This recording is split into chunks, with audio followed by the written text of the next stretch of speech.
Le Parlement français adopte le projet de loi réparation pour les harkis. 60 ans après la fin de la guerre d'Algérie, le Parlement français a définitivement adopté, mardi, un projet de loi pour demander pardon aux Algériens ayant combattu aux côtés de l'armée française, mais qui furent abandonnés par la France. Ce vote ouvre la voie à une indemnisation pour certaines familles. Le Sénat a largement approuvé, mardi 15 février, un projet de loi pour demander pardon et tenter de réparer les préjudices subis par les harkis et leurs familles. Ce texte vient concrétiser un engagement pris par le président Emmanuel Macron qui, le 20 septembre, avait demandé pardon à ces Algériens qui ont combattu aux côtés de l'armée française mais ont été abandonnés par la France après la signature des accords d'Évian, le 18 mars 1962. 60 ans après, les plaies ouvertes par cette guerre meurtrière, 1954 à 1962, près de 500 000 morts, sont loin d'être refermées. Et la discussion du texte a suscité beaucoup d'émotions et de passion dans les hémicycles des deux assemblées, des tensions aussi dans la communauté harkie.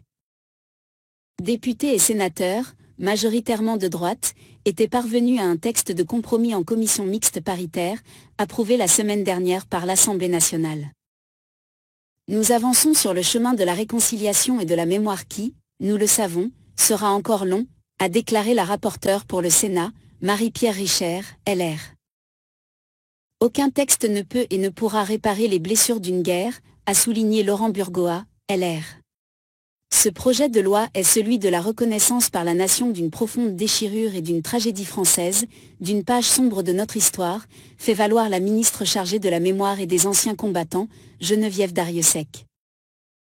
Le texte reconnaît les conditions indignes de l'accueil réservé aux 90 000 harkis et à leurs familles qui ont fui l'Algérie après l'indépendance. Près de la moitié d'entre eux ont été relégués dans des camps et des hameaux de forestage. Ces lieux furent des lieux de bannissement qui ont meurtri, traumatisé et parfois tué, selon la ministre. Pour ceci, le projet de loi prévoit réparation du préjudice avec, à la clé, une somme forfaitaire tenant compte de la durée du séjour dans ces structures, de 2 000 à 15 000 euros. Le nombre de bénéficiaires potentiels est estimé par le gouvernement à 50 000, pour un coût global de 310 millions d'euros sur environ 6 ans. Si le niveau d'indemnisation a été jugé faible, voire ridicule, par certains, les déceptions se sont cristallisées sur les quelques 40 000 rapatriés exclus de la réparation parce qu'ils ont séjourné dans des cités urbaines, où ils n'étaient pas privés de liberté de circulation, même s'ils ont connu des conditions de vie précaires. Contribuer au travail de mémoire. Jusqu'à 200 000 harkis avaient été recrutés comme auxiliaires de l'armée française pendant le conflit entre 1954 et 1962. Une journée d'hommage de la nation leur est consacrée chaque 25 septembre depuis un décret de 2003. Symboliquement, cette date sera inscrite dans la loi. Le texte crée une commission nationale de reconnaissance et de réparation, qui statuera sur les demandes de réparation et contribuera au travail de mémoire. 2 missions supplémentaires lui ont été assignées lors des débats dans l'hémicycle du Sénat. La commission pourra ainsi proposer pour les harkis combattants qui en font la demande toute mesure de reconnaissance et de réparation appropriée. Elle pourra aussi proposer au gouvernement des évolutions des dispositifs. Histoire complexe, mémoire composite, Emmanuel Macron s'est engagé dans une série d'actes forts pour apaiser les mémoires de la guerre d'Algérie, qui continue à diviser les Français.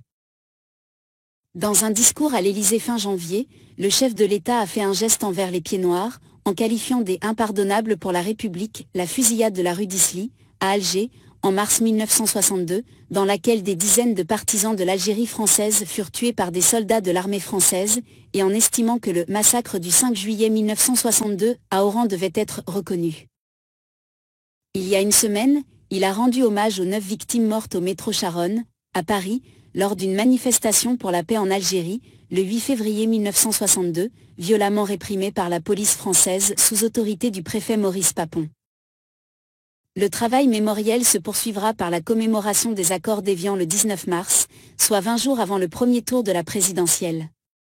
L'Élysée a indiqué préparer avec attention cet anniversaire pour qu'il ne soit pas pris en otage par la politique. N'hésitez pas à aimer la vidéo si elle vous plaît, et si vous êtes nouveau sur la chaîne n'oubliez pas de vous abonner, et activer la notification pour ne rater aucune de nos prochaines vidéos.